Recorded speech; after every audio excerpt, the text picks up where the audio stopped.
Hi guys, welcome to another episode of Yoga Break It Down. I'm Yoga Suze. In this episode, we are going to explore camel pose.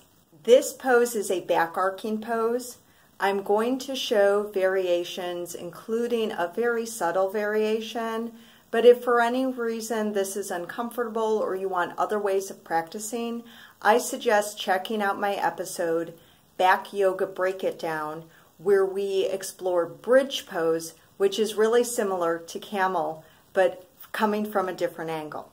In the fuller extent of camel pose, we would be reaching for our heels with both hands.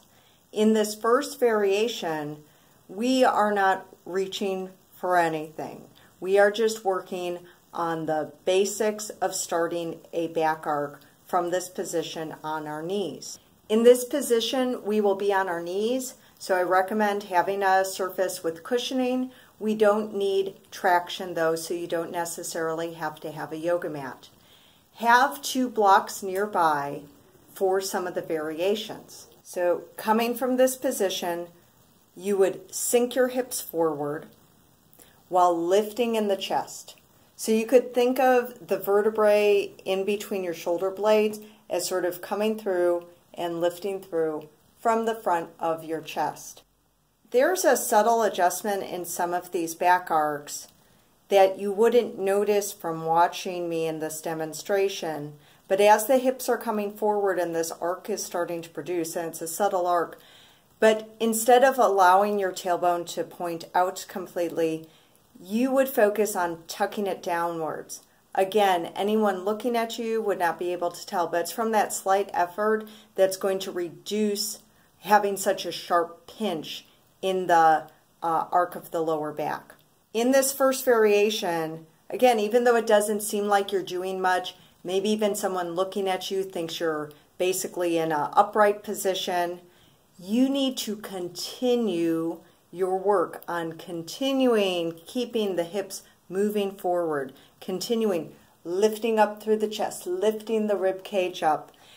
Keep your head and neck in a comfortable position.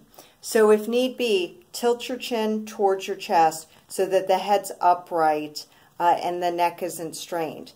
For the further variations, it would be harder to adjust your head and neck like that. So that might be a deciding point on whether you can go into those variations or whether this first one is best for you, or that would be a reason why you might explore bridge pose in Back Yoga Break It Down instead of camel. I had said in the fuller pose of camel, we'd be touching each heel with each of our hands. So to transition and give us another variation working up to that, we will be working on reaching with one hand. And we can do that with using the height of the block, so we aren't reaching so far.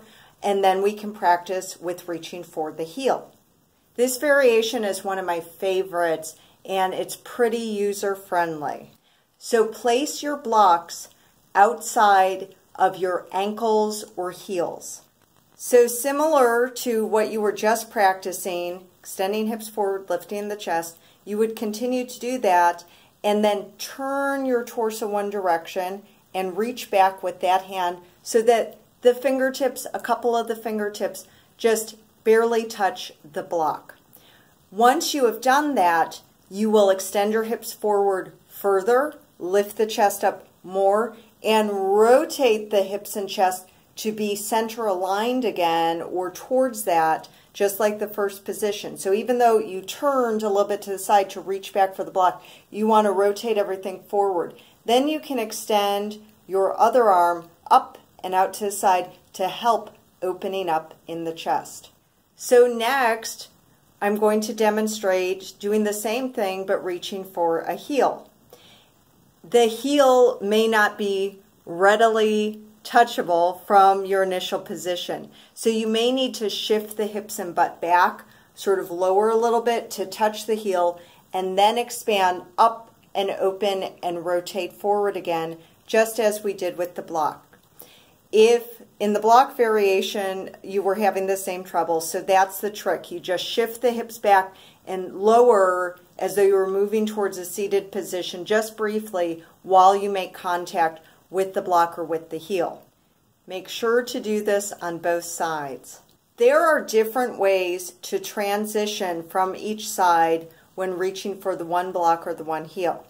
So some people have a strong core, and that's something we explored in the last episode, and feel very comfortable still somewhat in that arc, having reached to one side and basically turning to reach to the other, especially with the block where it's in reach.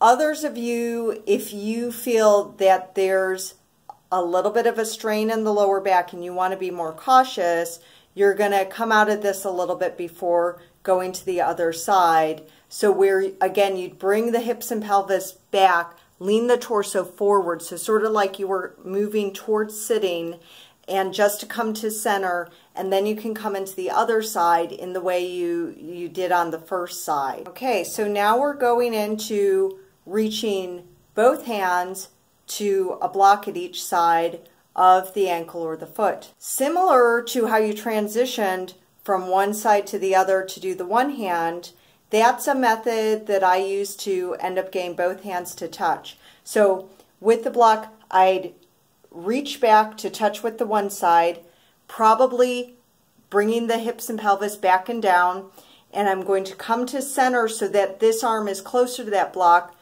come as down as I need to touch both blocks, and then extend forward with the hips and up with the chest.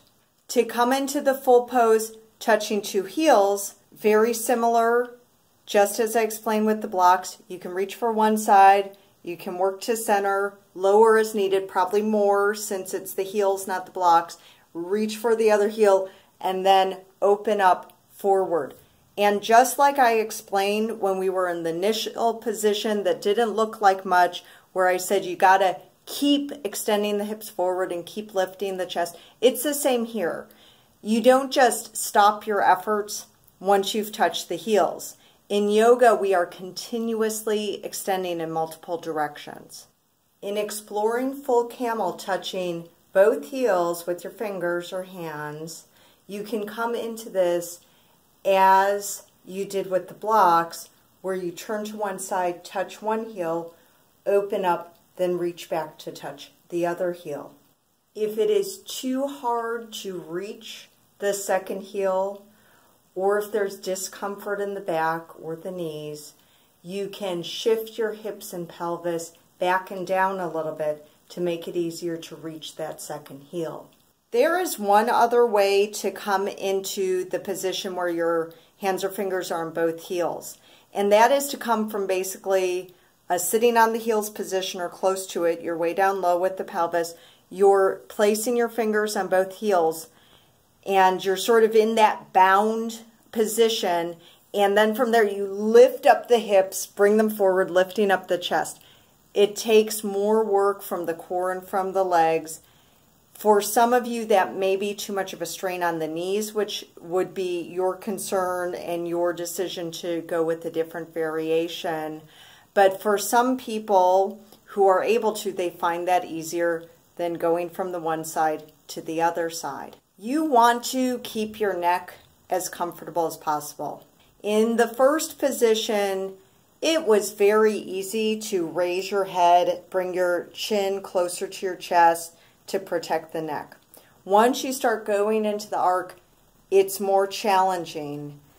Though be mindful, because you may have areas where you can vary the positioning of the head and neck a little bit. Partly you have to watch for sometimes lifting the head from there is more strain than letting the head and neck relax. But not everyone is comfortable with letting the head hang back. So for you, if when reaching for both blocks or reaching for both heels, the neck is just too uncomfortable, see if you can make good adjustments for the head and neck in reaching for the one block or the one heel. That might be the compromise for you.